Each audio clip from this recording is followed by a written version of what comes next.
इसके बाद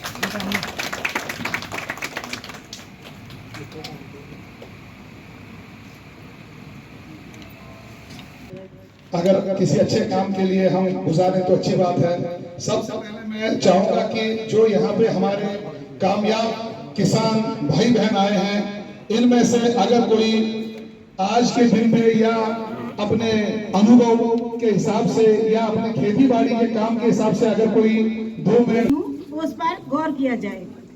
पहली बात हार्टिकल्चर मैंने बागवानी का काम हमारे भारत भर अर्थव्यवस्था को मुख्य आधार की कृषि है और कृषि को ही मुख्य आय का साधन भी कृषि का ही है।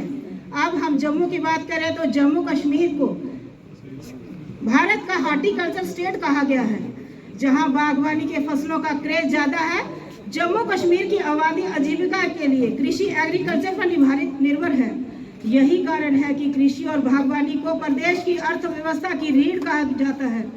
अब मैं जम्मू कश्मीर की बेरोजगार महिलाओं को विभिन्न योजनाओं का कुछ ऐसा किया जाए जो कि घर में बैठे अपनी बेरोजगारी को दूर कर सके। कुछ ऐसे प्रकृति पर बुरा प्रभाव भी नहीं पड़ता है, पैदावार की गुणवत्ता में भी सुधार होता है और ऑर्गेनिक खाद फूड हमारी सेहत के लिए भी फायदेमंद है। 5 जून है वो वर्ल्ड इन्वायरमेंट डे के उसमें संदर्भ में मनाया जाता है। तो इस जो वर्ल्ड इन्वायरमेंट डे मनाने का एक उद्देश्य रहता है कि जो क्रॉप्स हैं, जो हमारे चेंजिंग एंड क्लाइमेटिक कंडीशंस के साथ क्रॉप्स का कैसा रिस्पॉन्ड रहता है। तो जैसे हॉर्टिकल्चर आप जानते हैं, horticulture is dealing with the fruit crops.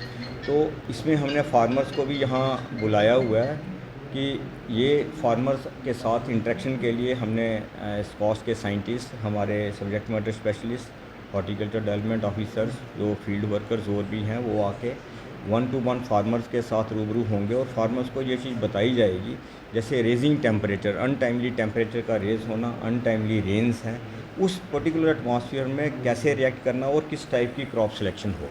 तो जैसे जैसे टेम्परेचर रेस होता है, हमारी क्रॉप की सिलेक्शन भी चेंज होती है, क्रॉपिंग वैरायटीज़ अलग अलग होती हैं।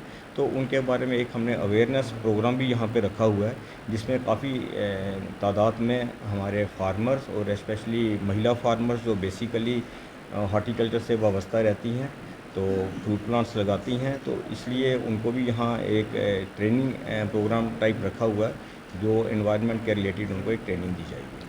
फिर कुछ ऐसे फार्मर है कि ये गांव में जाना या पंचायत लेवल में जाना, ये बेसिक डोमेन है हॉर्टिकल्चर डिपार्टमेंट का। कोई भी गवर्नमेंट की डेवलपमेंट स्कीम होती है, उस स्कीम में हमें ऐसा होता है कि हमारा एक पार्ट रहता है कि अवेयरनेस और ट्रेनिंग प्रोग्राम, और उसमें फार्मर्स को प्रॉपर एक पर्टिकुलर टाइम पीरियड के अंदर एक ट्रेनिंग भी दी जाती है।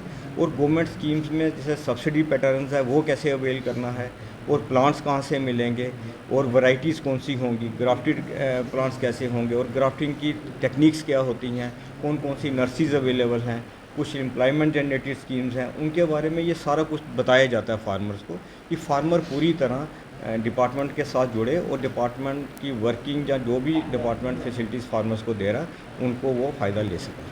तो क्या फार्मर आपने अच्छा सवाल किया, क्योंकि अक्सर आपने देखा है कि आजकल सरकार ने ऑनलाइन रजिस्ट्रेशन कर दी है कि फार्मर को ऑफिस के चक्कर भी नहीं लगाने पड़ते, और फार्मर जो है वो ऑफिशियली वो यही करता है कि ऑनलाइन अप्लाई कर देता है। ऑनलाइन अप्लाई करने से क्या होता है, ऑटोमेटिकली वो उसकी एप्लीकेशन जनरेट हो जाती है, और उसकी एप्लीकेशन से ही उसकी रिक्वायरमेंट देखी जाती है कि वो प्लांट लगाना चाहता है, कोई नर्सरी लगाना चाहता है, कोई पैक हाउस बनाना चाहता है, या कोई बोरवेल करना चाहता है। तो डिफरेंट कंपोनेंट्स जो हॉर्टिकल्चर डिपार्टमेंट दे रहा है लोगों को, अकॉर्डिंगली जिस कंपोनेंट में उसने अप्लाई किया हो उसका एंट्री उसमें रजिस्ट्रेशन हो जाएगा, और first come first serve basis पे as per the availability of funds उसको उसका बेनिफिट मिल जाता है।